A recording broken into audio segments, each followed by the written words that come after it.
Hey you guys, how are you? We are back for another story time.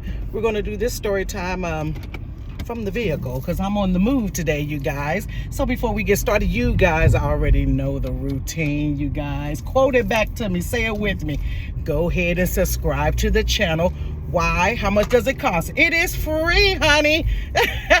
And also click the bell for notifications and share the video. Give the video a thumbs up if you enjoyed, and also comment with me. Comment down in the comment section because I would definitely respond to you. Okay, you guys. So let me tell you this story about this guy that I kind of sort of had a little crush on. But honey, let me tell you what he did. He's in prison. Woo! This is a good one. I thought about this one like the other day, like, oh, I never told this story.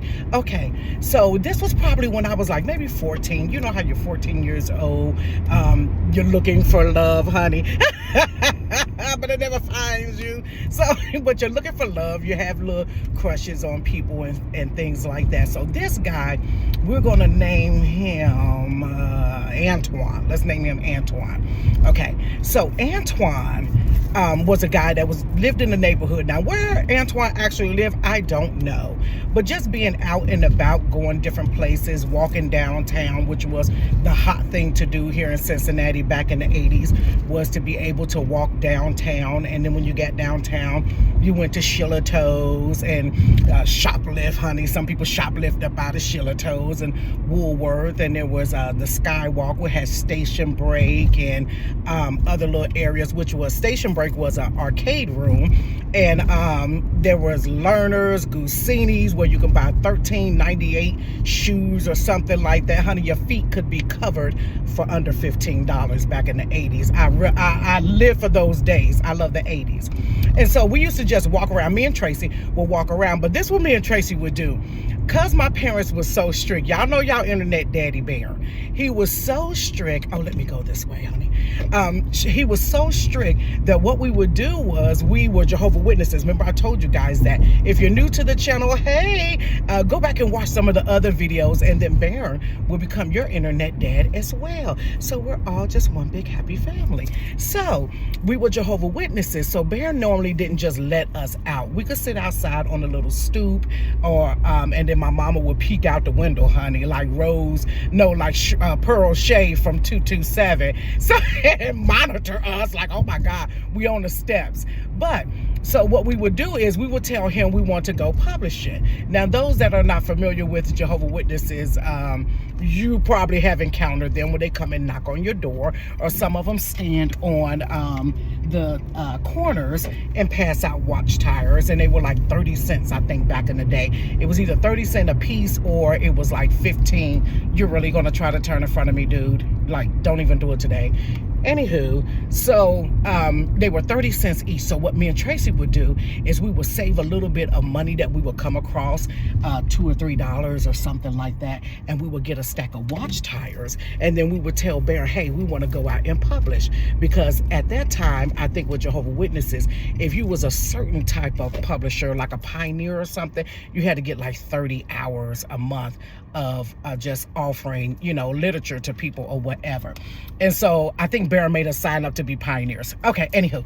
So we would go and we would have like a couple of dollars. Like I would have $1, she would have $1. And I said, girl, we can go out here. We could tell Bear we're going to go publish. And then what we're going to do is we're going to just bring back the money. And then we would take the watch tires and throw them in the garbage can. Y'all, it is what it is. We want to get out the house.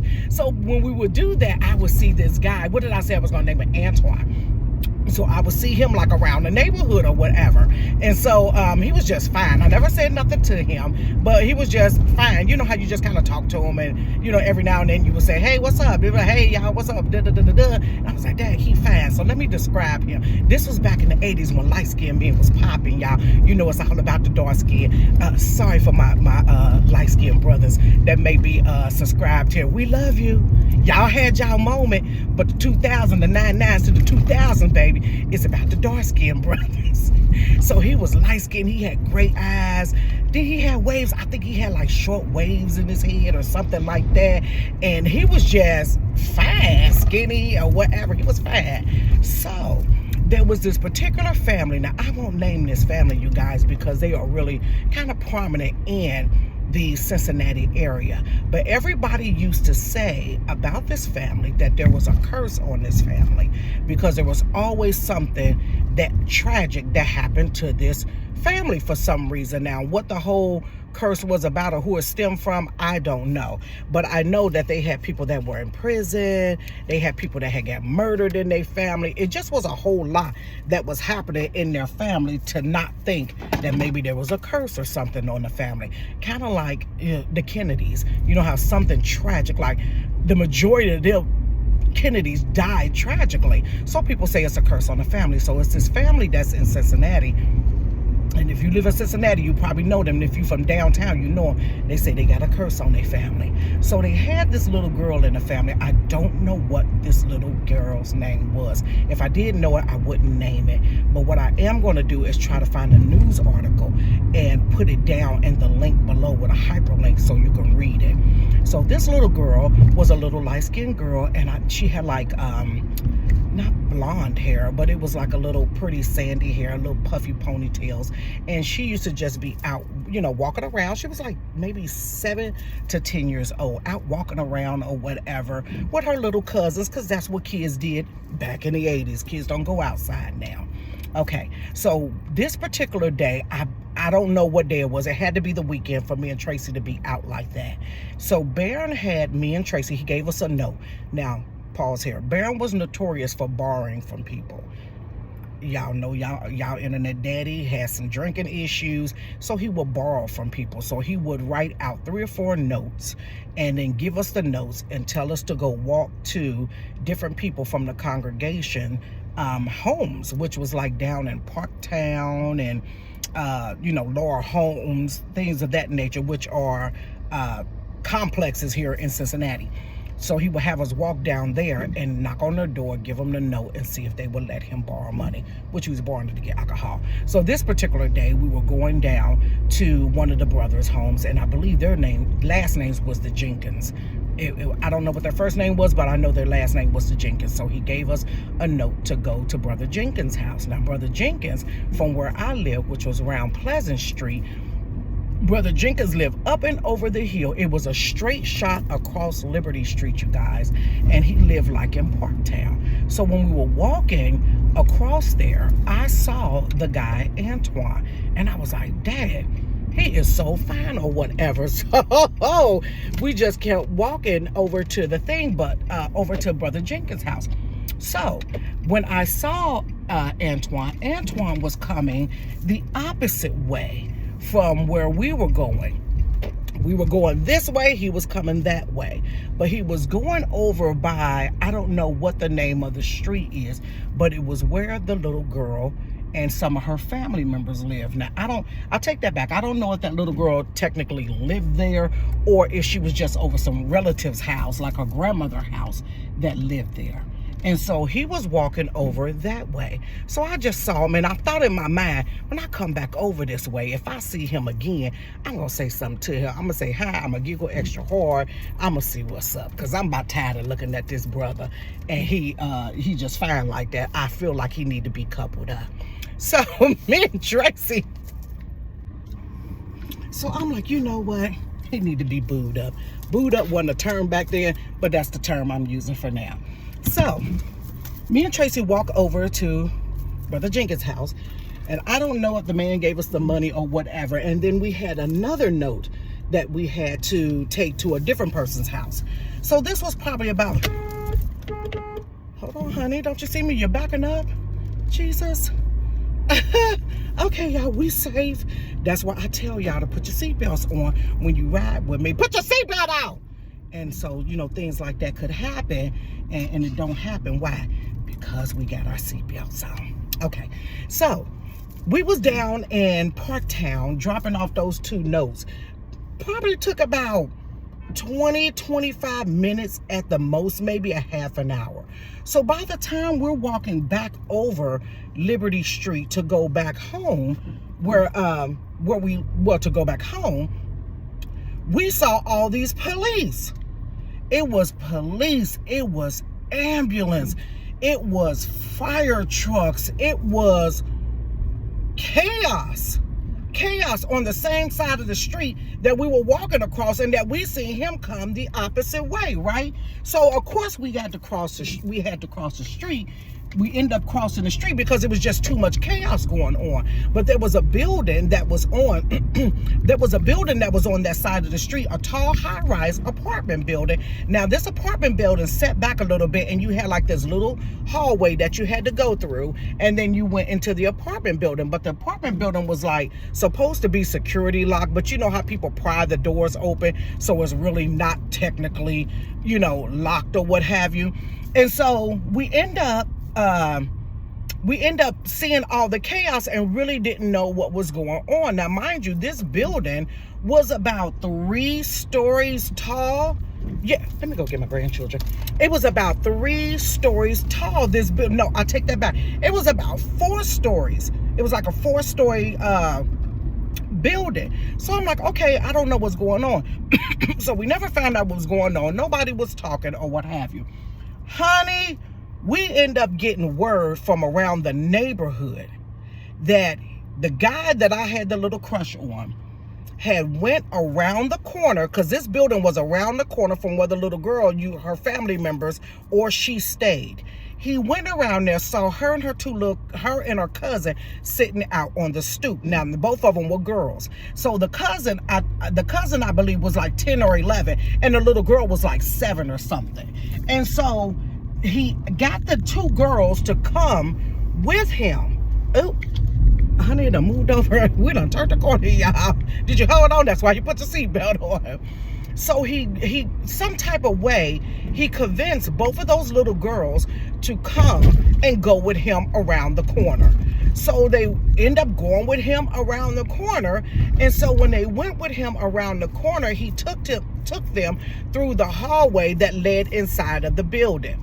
Once he got to that door, he grabbed the little girls. Now, the one little girl, the older cousin, ended up getting away and ran. So he took the little girl that was 7. Some type of way, he got her to the top of the 4th floor. He tried to rape her. He tried to rape the little girl. She got to fighting and kicking and screaming. And I don't know if somebody in that building heard it or what have you. And to make her be quiet, he took and threw her out the window. 4 stories, y'all. He threw, in a panic, he threw that little girl out the window. And so the little girl, the cousin, ran around, went to whoever home they was over. If I'm not mistaken, the news article was like his uncle, her uncle. She was like, uncle, whatever they called this man, whatever term of endearment they called him. He messing with, whatever the little girl's name was. And he was like, who's messing with him? She was like, we went around the corner with him. And so he said, take me to where you went around the corner. So him and her go around the corner, and they find the little girl on the ground. They caught him probably within a day or two. They caught him. And he's been in prison forever. Like forever. And this was in the 80s. This had to be, I was 14. It probably was like 85 or something like that. 84, 85. Toss that little girl out the window, you guys. Sure did. Keep hold of your kids. It's so sad. Those little girls were sitting, I don't know what that man said to get them to go around the corner, but everybody in the neighborhood knew him. I don't know if he had said something to them prior before that made them feel comfortable enough to go with him, or if he just offered them some candy or something. I don't know what it was, but they went with them, with him. And I say that family, people were saying that the family was cursed because, like, after that, maybe a couple of years or so after that, one of their other cousins was found in like a condemned building. It was a girl found in a condemned building, and they had dropped a sink, a porcelain sink on this child's head. Dropped it on her head. I don't know how she got in that condemned building. I don't know who drug her in there. After that, one of their family members was like shot and killed. And as people started doing like me, I started doing like some history. Not history, but, you know, just research a little bit on that family. It was always something tragic. But everybody in Cincinnati knows that that family, I don't know what it is, but they have tragic deaths. That was so sad about that little girl. So sad. We were blown away because this guy walked around the neighborhood all day long. But you never know who's on what or what's going on in their mind. And we had literally just walked past this guy a half an hour. So at the time that we were walking past him, he probably had in his mind he was going around there in that area to go get that little girl, and just happened to see the little girl or whatever, or looking for somebody's child that was unattended at that particular time. Tragic. Absolutely. Oh, this thing keeps moving. Absolutely tragic. You guys, that is story time for my bedroom. Today is what, Tuesday? I think it's Tuesday. Yeah, it's Tuesday. So you guys, Labor Day is next week. Have a wonderful Labor Day if I don't see you guys. Hopefully I'll be able to do some more videos. I got a heavy work schedule this week, and I'm opting to go into work on Monday because they pay triple time. So we going up in there, get them coins, y'all. But I will try to get something else out this week. You guys, thank you for rocking with me and my head. Jesus Christ. I should have just sat in the back seat and talked to y'all. Thank you for rocking with me, you guys. I really appreciate you. I appreciate your support. Those that's been from the beginning, the middle, and those that have come at the end. Who knows when it's going to end, honey? We're just going to keep it going till whatever. But I will probably try to come with a you say what this week, or maybe a movie time or something. I don't know, you guys. Let me know what you want to see. I don't know. I don't care. Maybe you want to see me hula hoop or something like that. Let me know. We'll try to accommodate you. Jeez. You guys have a wonderful day, and I'm going to pick the grandbabies up. Have a great day. Peace.